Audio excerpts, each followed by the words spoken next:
Hello and welcome to the digital edition of the Jerusalem Writers Festival in Mishkenot Sha'ananim.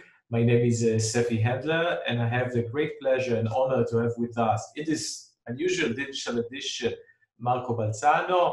A few words in Italian. Marco, è un piacere di poter averti qui con noi in questi tempi strani. Parleremo in inglese, ma volevo dire 2 o 3 parole in italiano per onorare la tua lingua e ripeterò questo anche in ebraico perché siamo comunque in Gerusalemme. בעברית אנחנו במהדורה הדיגיטלית של פסטיבל הסופרים במשכנות שאננים.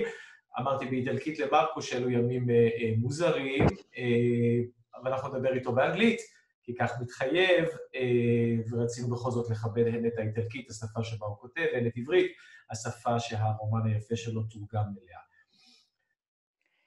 How are you doing in these days? In the beautiful Milano, you are in Milano, very struck by the corona disease. Does it seem that the worst is behind you, Marco?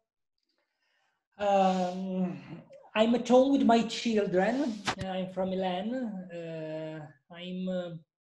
These days I'm improving with activities such as play with Lego, watercolors, dust, etc. So I must protect them. Unfortunately, no one considers, in my opinion, that children haven't had a relation with school so far. Friends, teachers, grandparents, and we must not forget the school, first of all, is community. So, except a couple of articles for newspaper, these are my days. I stayed with my children, and it's not exactly a writer life in this moment. Regarding the situation in Milan, I don't really agree with your feeling because it doesn't seem to me that the worst is behind. No, not yet. Here, nobody makes tampons. We don't know how many people really have coronavirus, and this is the biggest concern. This pandemic, it's a terrible political problem.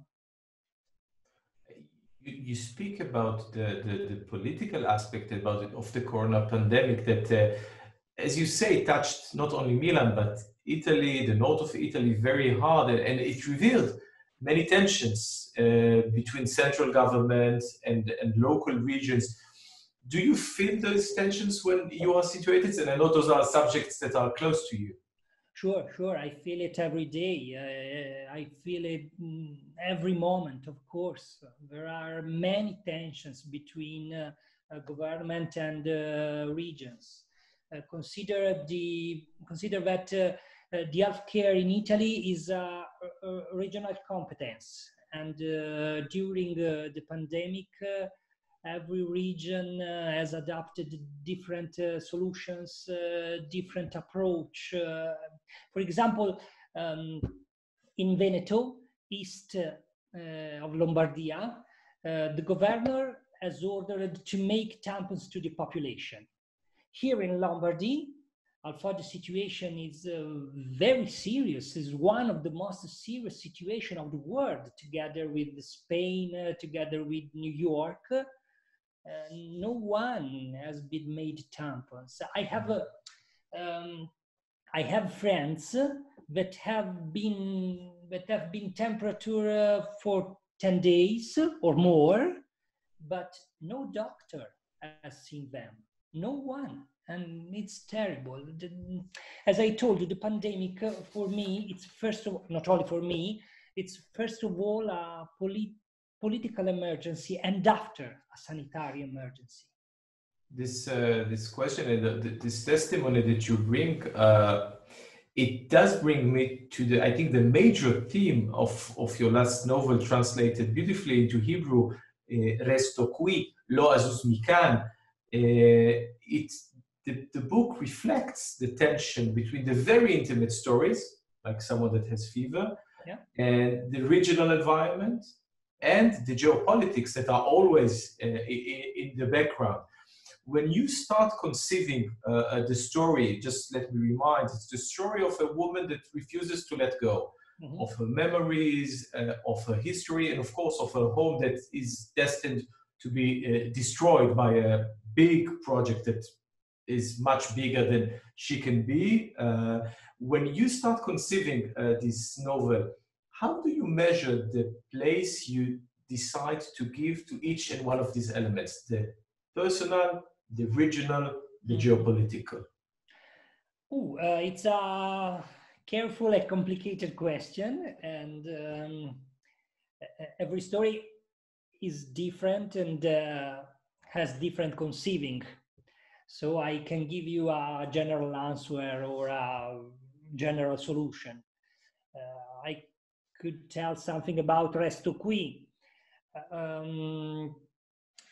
At the beginning of the conceiving, I wanted to tell only the story of a little country, of Curon, with this bell tower on the water, and tell about the destruction of it, the, how can I say, the disintegration of a community, and the building of a dam, the building of a dam in the name of a progress and political power, very, very blind, very violent, and also very stupid. Why not?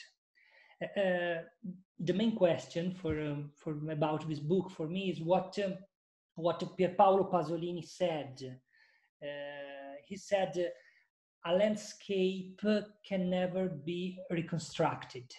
When you destroy a landscape, you destroy it forever. You can do again a skyscraper, but not a landscape. So this for me was the first impression. Later I realized that it would be impossible for me to tell only the story of Curon, because that country was connected with the story of Italy, and the story of Italy was connected with the story of Europe.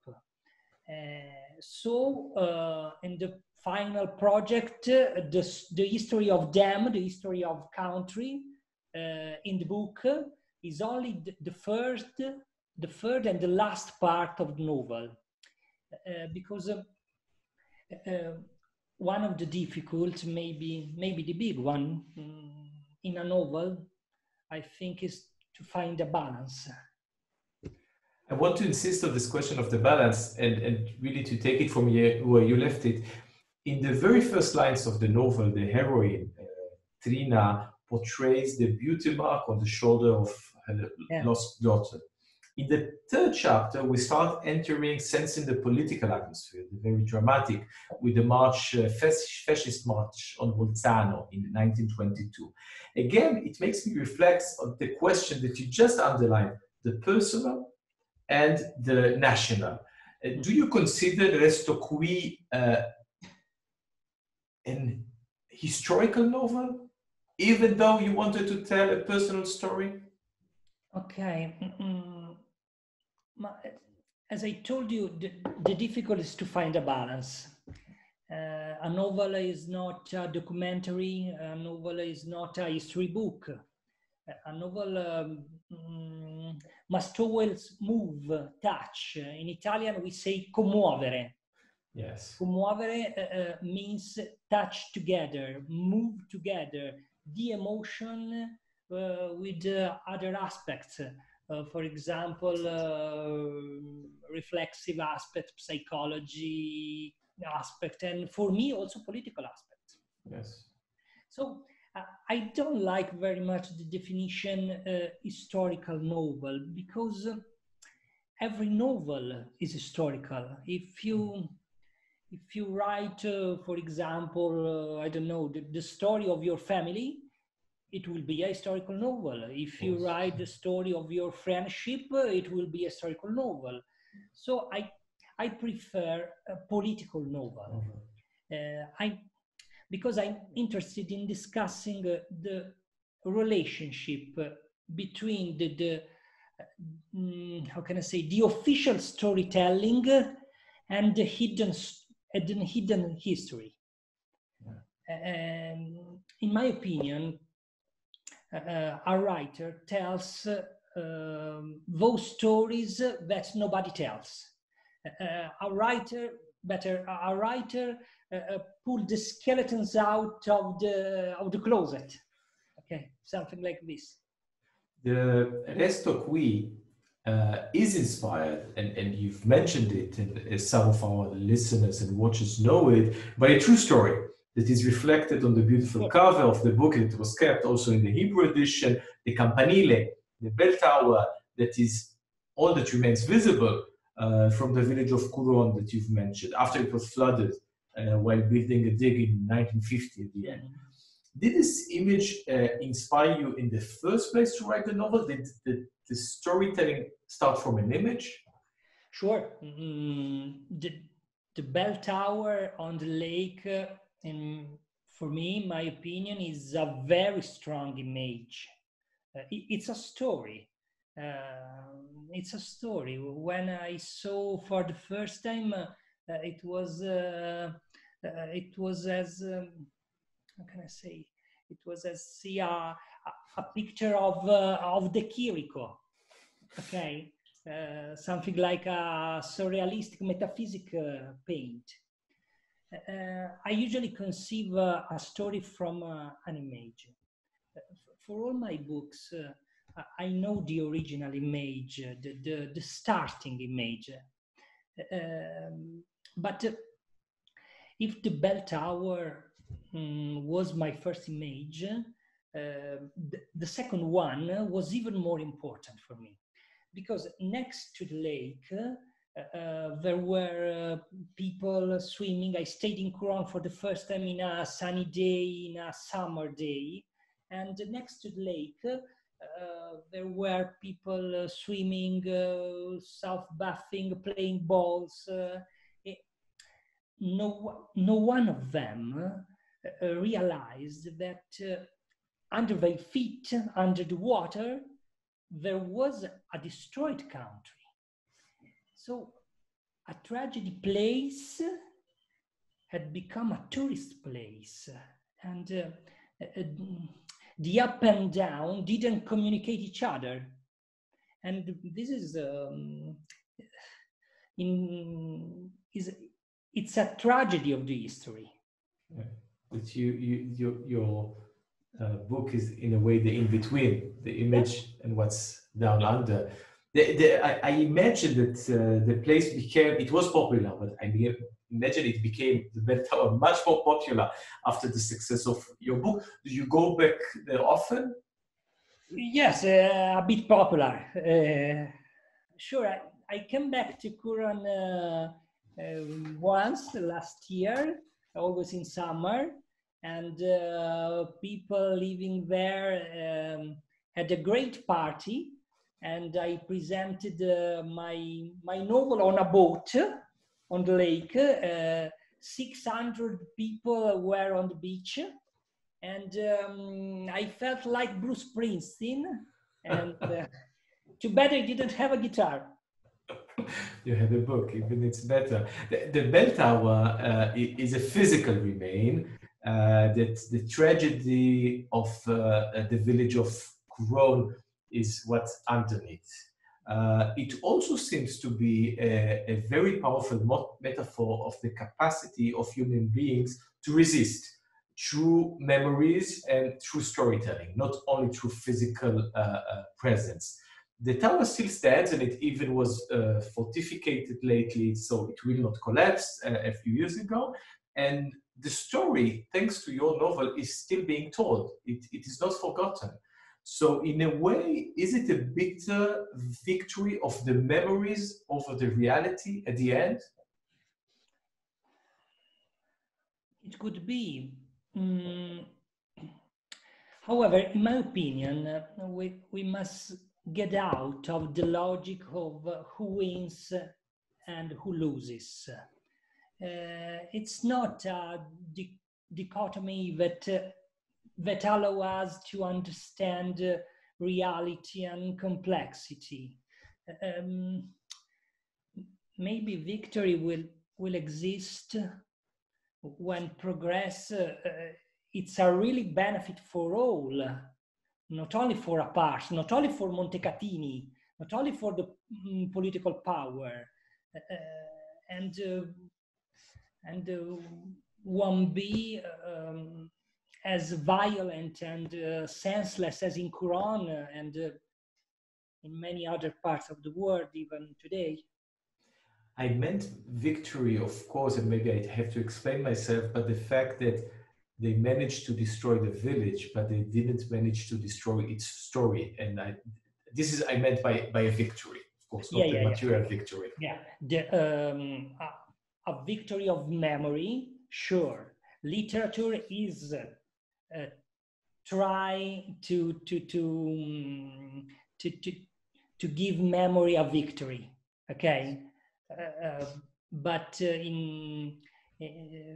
how can I say, in history for Quran, especially for Quran, I don't know if there is a victory, if only a book gives them a victory. Yeah. Maybe it gives them life, it gives them in a way an existence, a continuity of existence. And it does make me think about Trina, the heroine, a very impressive figure you portray, that she tells the story. She's in the center of your novel. She's attached to her language, German, the language of her father. She is attached to her family, to her land, to her lost daughter.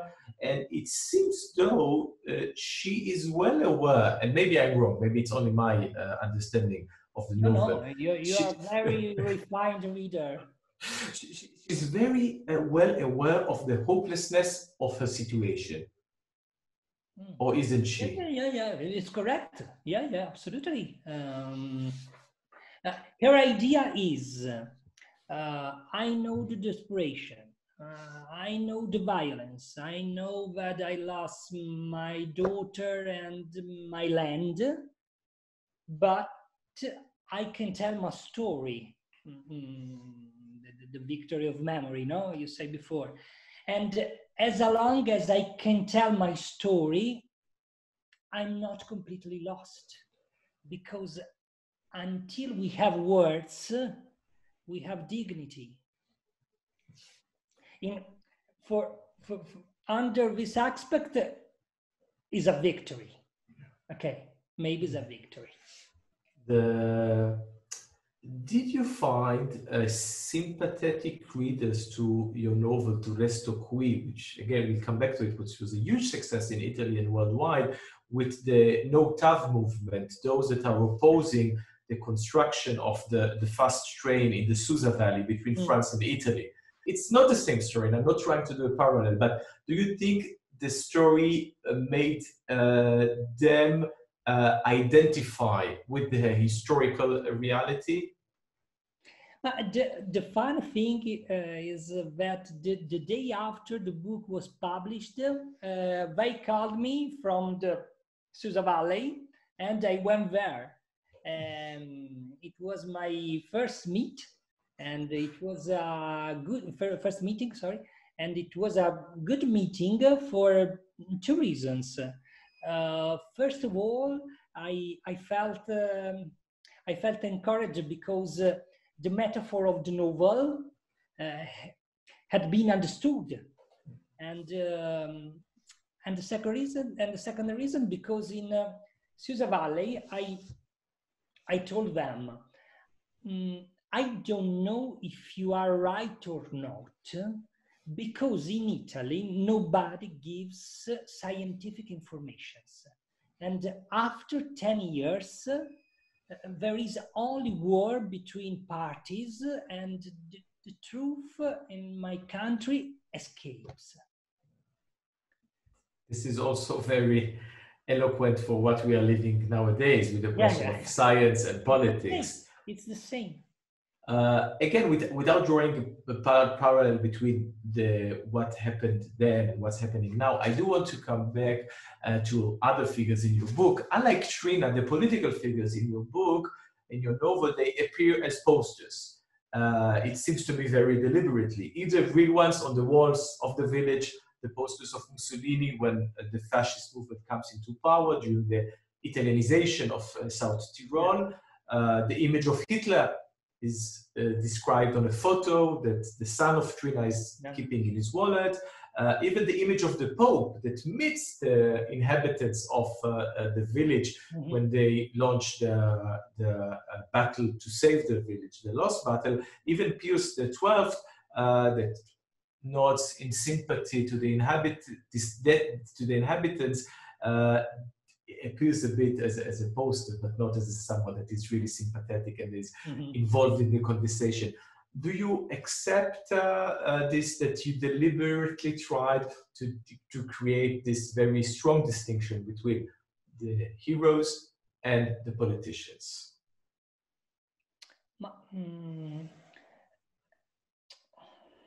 I usually write political novels.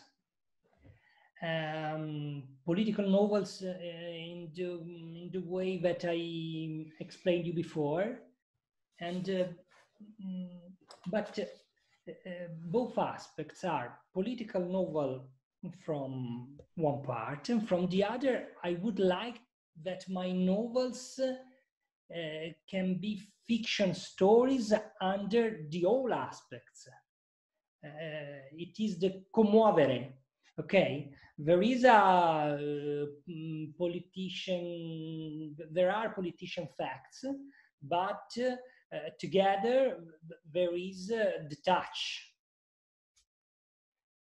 I totally understand, and I think such a novel makes people not only read history again, but also think about the place that politics plays in history. I think this is one of the beautiful things about the novel. It made me read the story, which I didn't know, and understand who played which part. And it's very interesting that it's a project that started before the war, but it ended after the war. The question of which were the powers that drove to the destruction of this village.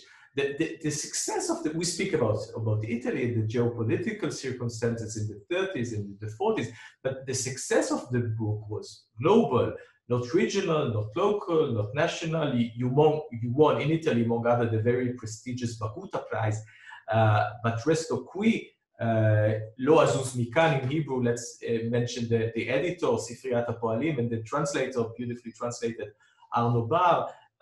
It was translated not only to Hebrew, to Mandarin, to German, to French. Did such a success come to you as a surprise when the novel is so intimate and it's so regional? Of course, success must be a surprise. If success is not a surprise, it will mean that something in you is wrong. In Italy, also my previous book won important prizes. For example, Campiello, the most important Italian prize, together with Strega. And also that success was a surprise for me. I think that we must take care of the emotion of surprise.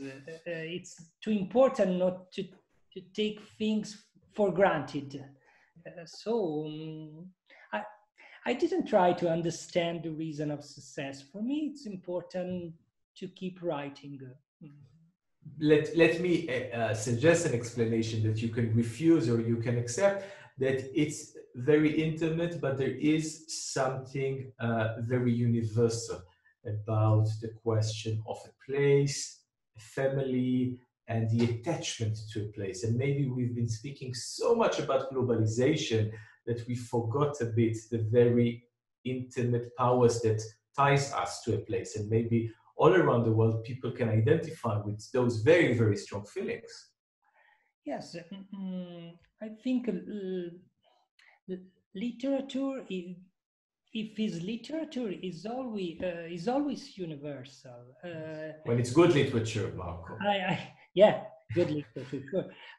A writer can be interested in in facts of newspaper, but it's interesting in metaphors, only metaphors of facts.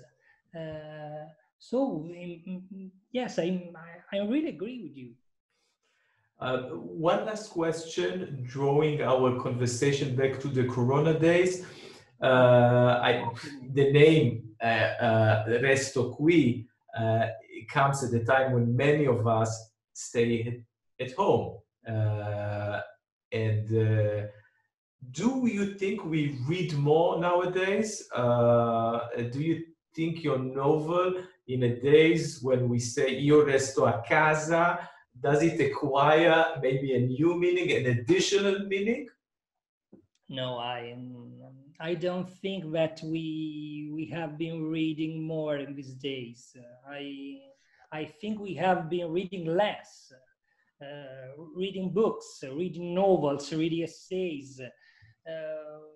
Reading, in my opinion, is a way to escape from the ordinary life. And people now are reading only newspapers and websites on smartphones. No. I think we have been reading less, sure. And so I don't want to believe that these Corona days could change the meanings for everything. The economy, the political power need to change, not the meanings of the books, and not our souls. Let me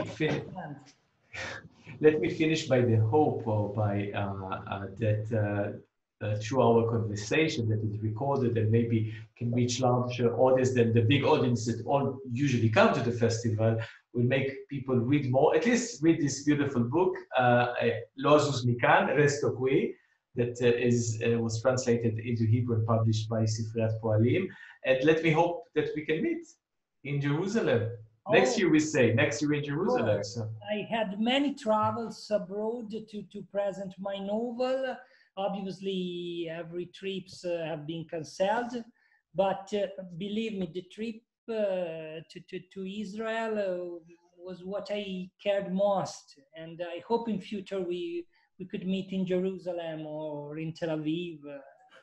Yes, I really hope. Thank you so much, Marco. Grazie, toda rabba. Stay safe, and hope to see you next year in Jerusalem. Thank you. Grazie. Bye.